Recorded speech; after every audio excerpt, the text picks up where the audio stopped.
वंदे श्रीकृष्ण चैतन्य नित्यानंद सहोदित गौरादये पुष्पवंत चित्रसंदो तमनदो आजानुलंबित भुजो कनकावदातो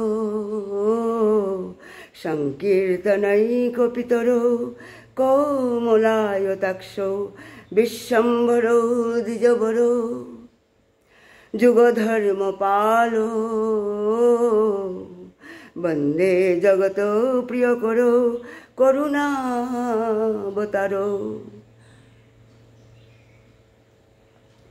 वंदे वृंदावन गुरु कृष्णं कमललोचनं वल्लभी वल्लभं देवं राधालिंगितो विग्रहम। সারাৎসার অবতার, করুণার অবতার, প্রেমাবতার। আজকে আমরা গৌরসুন্দরের শাস্ত্রীয় উপদেশ, আজকে কাশীনগরী, ভগবান শিবের নগরী কাশীধাম থেকে, শিবানন্দ বাবার আশ্রম থেকে আজকে কীর্তন করার সৌভাগ্য লাভ হয়েছে। আমার ভুল ত্রুটি মার্জনা করবেন, আমি শুদ্ধ মনে শুদ্ধভাবে যাতে পাঠ করতে পারি।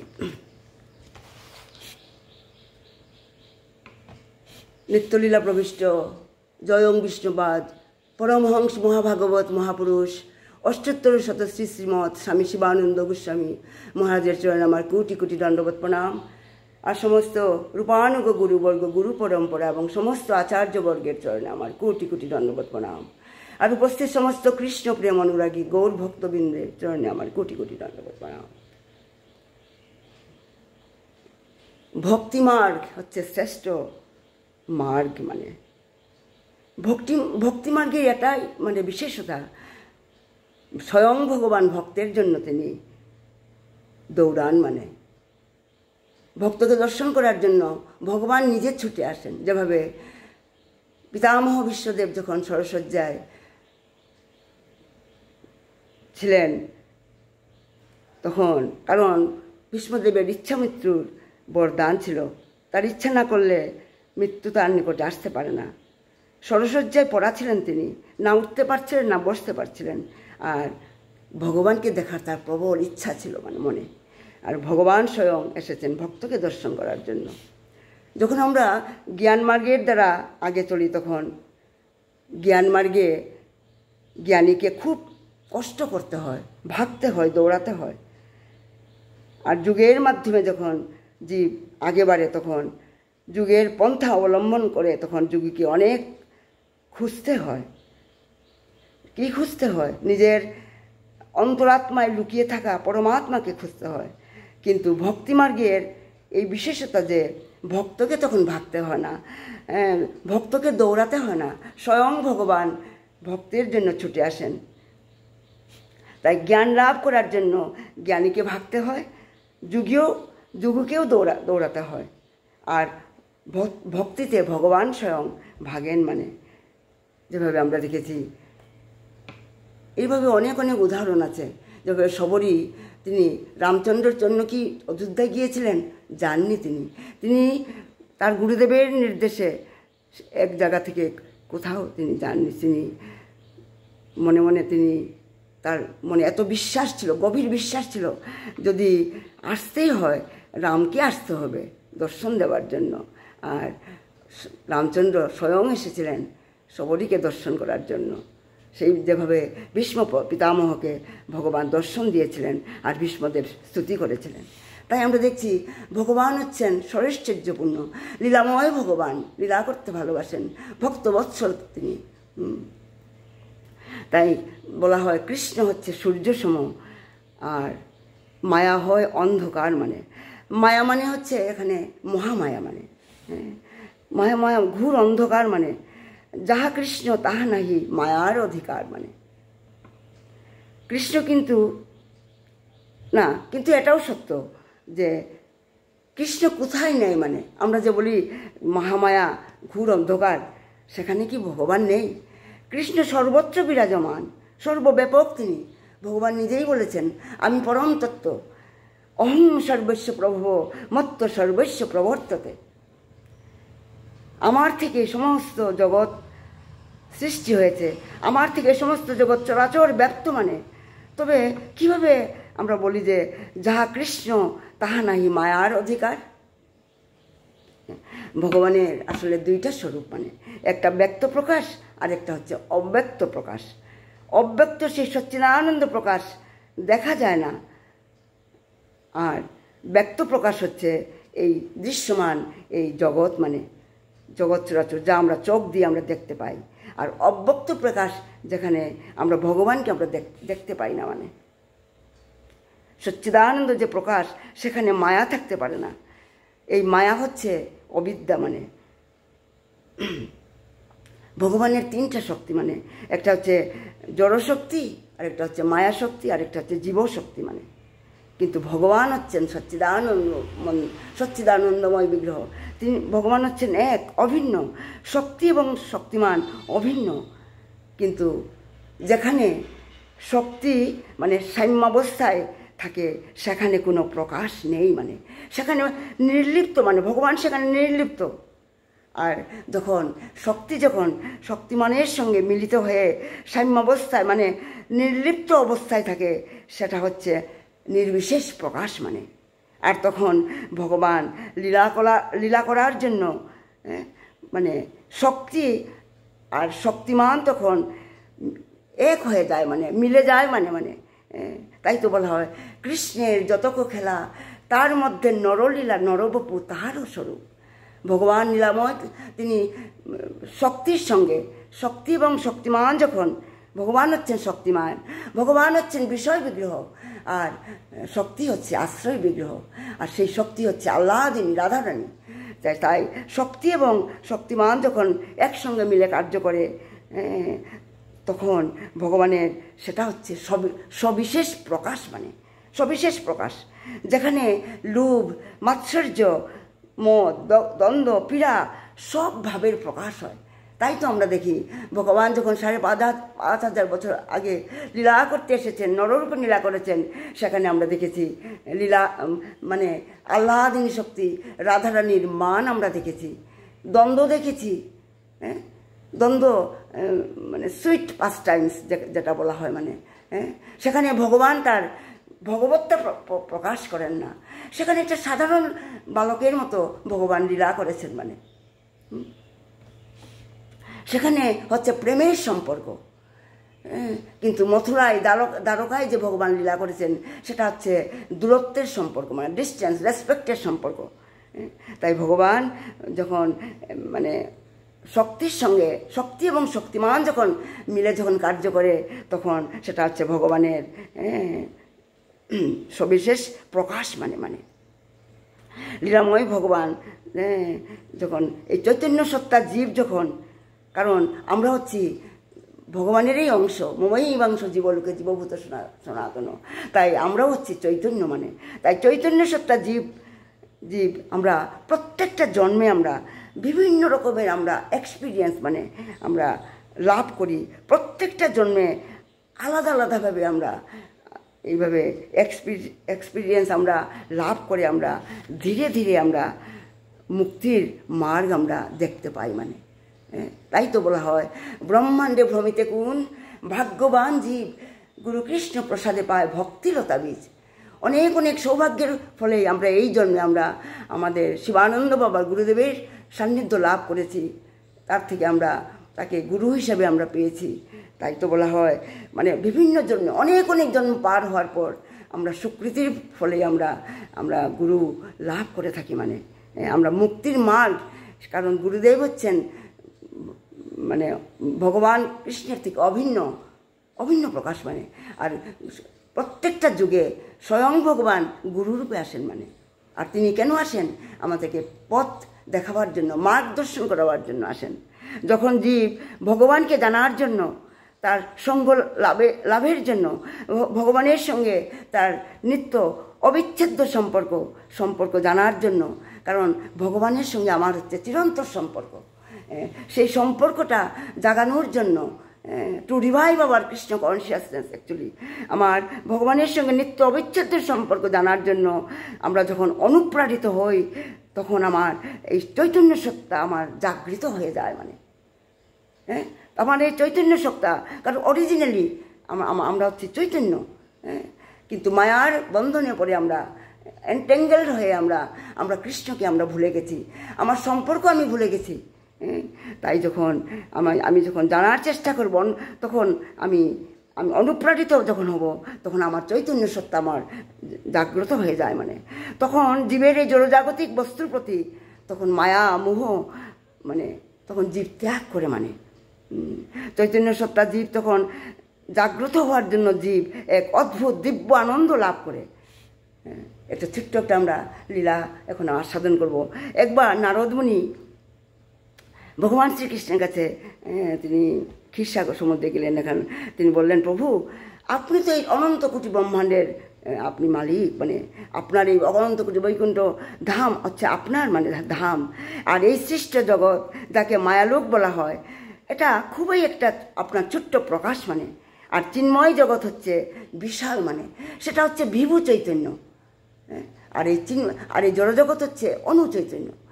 আপনার এই বৈকুণ্ঠ ধাম হচ্ছে বিভু চৈতন্য, বিরাট প্রকাশ। মানে নারদ মুনি তখন বললেন, হে প্রভু, কেন এই অনন্ত কোটি ব্রহ্মাণ্ডের অনন্ত কোটি জীবকে কেন আপনার নিকট আপনি নিয়ে আসেন না কেন?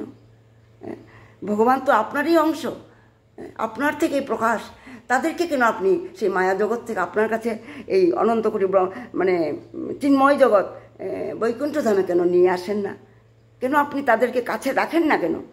এই চিন্ময় বৈকুণ্ঠ ধাম হচ্ছে আনন্দ ধাম। মানে কিন্তু লীলাময় ভগবান তো লীলা করতে ভালোবাসেন। ভগবান তখন নারদ মুনিকে বললেন, নারদ, জীব এখানে আসতে চায় না, এই বদ্ধ জীব তারা এই চিন্ময় ধামে বৈকুণ্ঠ ধামে তারা আসতে চায় না। আমি কি করব? আমি অনেক চেষ্টা করেছি। জীব জাগো, জীব জাগো, গোড়াচাঁদ বলে কত নিদ্রা যাও মায়া পিশাচির কুলে। জীব তো এই পিশাচির, এই মায়া জগৎ হচ্ছে পিশাচির কুল, সেখানে নিদ্রায় মগ্ন। মানে নিদ্রা মানে কি? আমরা ভুলে গেছি আমাদের চৈতন্য সত্তা, আমার সম্পর্ক আমি ভুলে গেছি। কিন্তু ভগবান তাদেরকে জাগৃত করার জন্য চেষ্টা করছেন, কিন্তু জীব সেখানে আসতে চায় না। এনেছিও সদি মায়া নাসিবার লাগি, হরিনাম মহামন্ত্র লৌতব মাগি। আমি মহা ঔষধ আমি দিতে চাই, কিন্তু জীব তা দিতে চায় না, মানে সে গ্রহণ করতে চায় না। আমি কি করব নারদ? আমি কি করব? আমি চাই সবাই আমার ধামে চলে আসুক, ফিরে আসুক বাস্তবিকভাবে এই জগতে, কারণ এই জগতের আনন্দ ক্ষণিকের আনন্দ, এখানে পূর্ণ আনন্দ কখনো লাভ হয় না এই মায়া জগতে। কিন্তু জীব আমরা ভাবছি এখানেই মানে আনন্দ বিদ্যমান। আমরা ভাবি এই সংসারের যত যতনা আমরা ভোগ করি না কেন, আমরা ভাবি এখানেই আনন্দ আছে। দেখতে মনে হয় খুব আনন্দ এখানে আছে, কিন্তু এখানে শাশ্বত আনন্দ নেই। এখানে যেভাবে আমরা স্বপ্নে যেভাবে আমাদের ক্ষণিকের আনন্দ আমরা লাভ করি, তাই না? তাই নারদ মুনি তখন চিন্তা করলেন, ভগবান তো দিব্য আনন্দময়, আর বলছেন জীব এখানে আসতে চায় না, এই নিত্যধামে আসতে চায় না। ভগবান তখন নারদকে চিন্তিত দেখে নারদ মুনিকে বললেন, হে নারদ, শুনুন, এইরকম যদি কোনো ব্যক্তি থাকে এই মায়া জগতে, যদি এইরকম ব্যক্তি থাকে যে এই নিত্য আনন্দধামে আসতে চায়, তাকে আপনি নিয়ে আসুন। যান, আপনি যান, জড়জগতে যান, আপনি মায়ালোকে যান, গিয়ে দেখুন যে এইরকম কোনো ব্যক্তি আছে কিনা যে সমস্ত সুখ লাভ করেছে আর এখন এই চিন্ময় ধামে আসতে চায়। তখন নারদ মুনি তখন কী করলেন? ধ্যানে বসলেন। মানে আর ধ্যানে বসে দেখতে পেলেন দিল্লিতে একটা শেঠ, খুব ধনী, মানে তার 3 জন মানে স্ত্রী ছিল, পত্নী ছিল। তরুণী পত্নী ছিল, তবে তার অনেক নাতিপুতিও ছিল।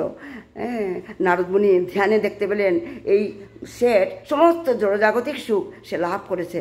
তাই নারদমুনি দিল্লিতে সেই সাধুর বেশ ধরে সেই শেঠের কাছে শেঠের বাড়িতে গেলেন। মানে তখন শেঠ নারদমুনিকে দেখে বললেন, আসুন আসুন মহারাজজি, আদেশ করুন আমাকে, কি সেবা করব। কারণ নারদমুনি একটা সন্ন্যাসীর বেশে গেছেন। তাই সন্ন্যাসীকে দেখে সেই শেঠ বললেন, আপনি আসুন, আপনাকে আমি কিভাবে সেবা করতে পারবো, আমার অনেক ধন দৌলত আছে, আপনার কি চাই বলুন। নারদমুনি বললেন, না না না, আমি কিছুই চাই না, তবে আপনার কি চাই।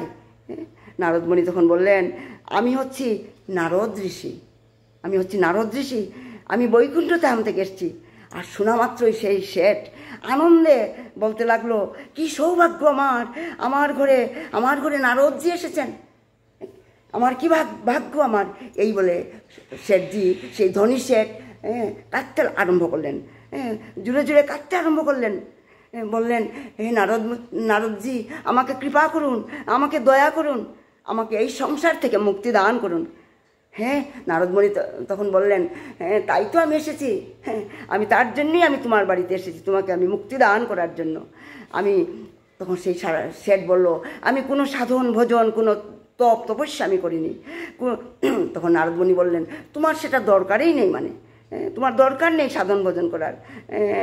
আমি এখন তোমাকে এই অবস্থায় এখান থেকে আমি নিয়ে যাব, চলো আমার সঙ্গে। নারদমুনি বললেন, আমার সঙ্গে তুমি বৈকুণ্ঠ লোকে চলো, তোমাকে আমি নিয়ে যেতে এসেছি, যাবে তো?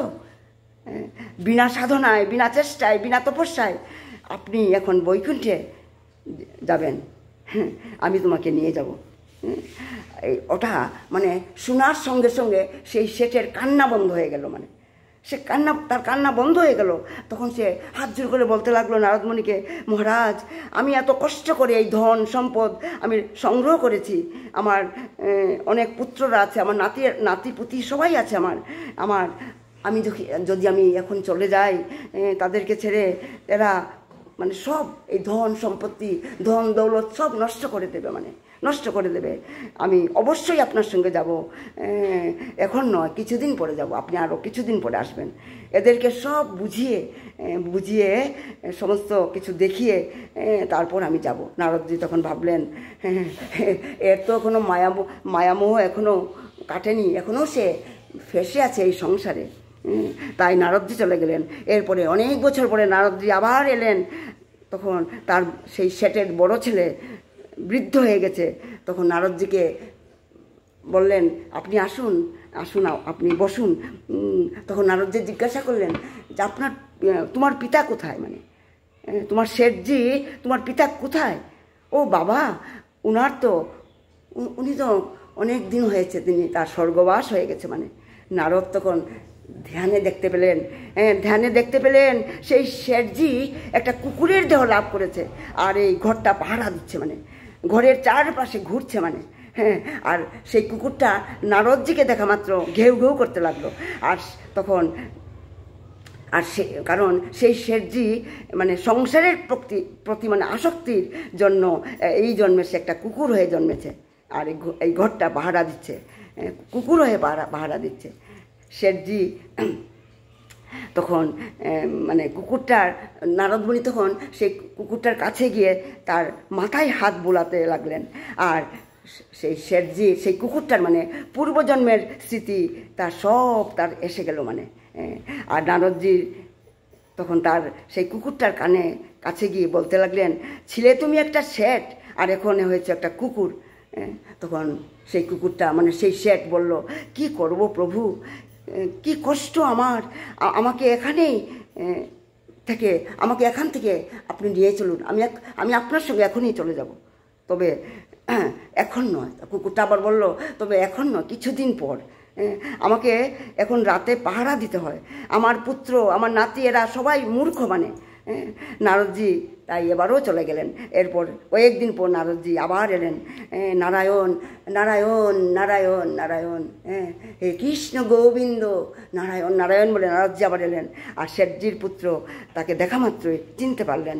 তখন তাকে মানে স্বাগত জানালেন আর বললেন, আমি কি সেবা করব আপনার, আরে তখন নারদজি বললেন, আরে তোমাদের যে একটা কুকুর ছিল সেটাকে তো দেখছি না, সেই কুকুরটা কোথায়?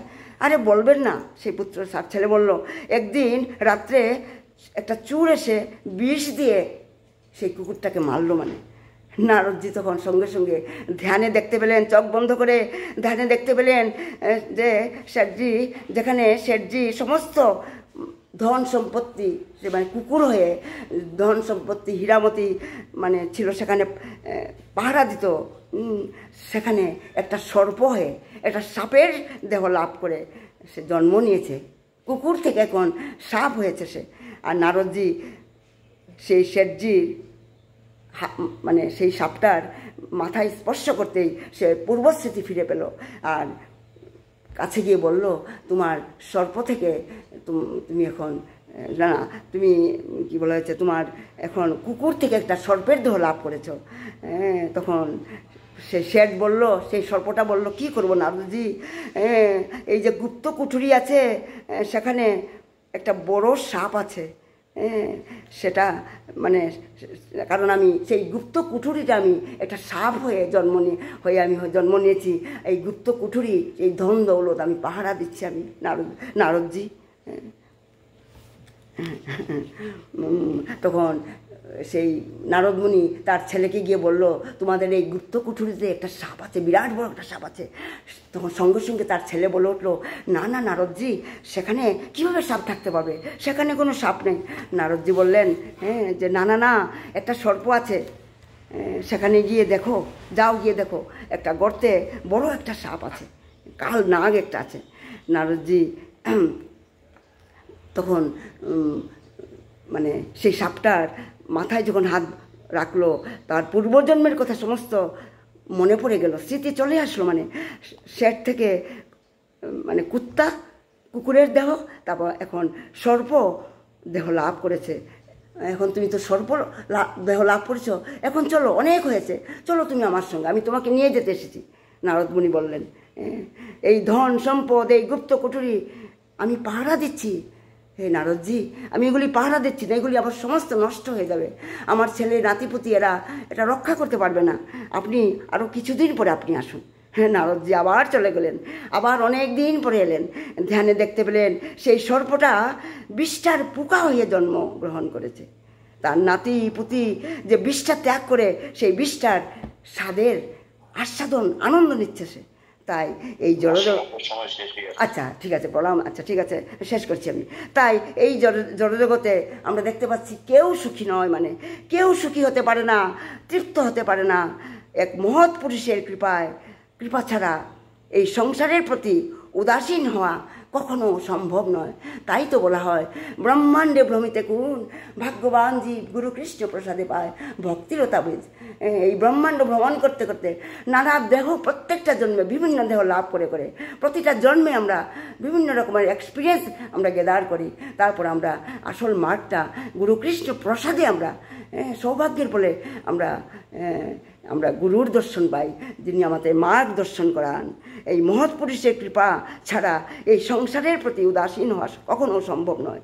কারণ এই সংসার একটা খেলার একটা জায়গা, একটা নাটশালা, মানে একটা এইভাবে সংসার চক্রে ভ্রমণ করতে করতে যখন মহাপুরুষের সান্নিধ্য লাভ করার সৌভাগ্য হয়, তখন এই মহাপুরুষের কৃপায় তার ভিতর কৃপা শক্তি সঞ্চারিত হওয়ার পর আস্তে আস্তে তার ভিতরে চেতন সত্তা জাগৃত হয়ে যায়, আর তখন সে সংসারের চক্র থেকে মুক্তি হওয়ার মার্গ লাভ করে। মানে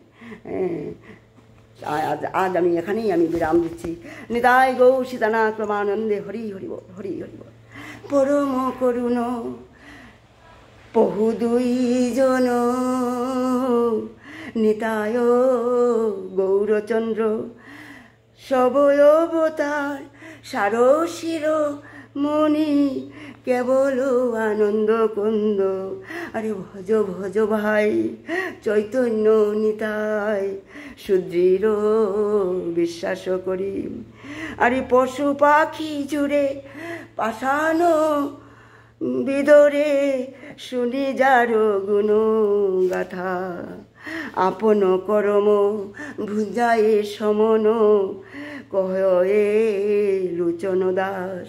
আরে পরম করুণ বহু দুইজন নিতাই গৌরচন্দ্র, নিতাই গৌর, হরি বল হরি বল হরি বল হরি বল হরি বল। প্রণাম সবাইকে, প্রণাম।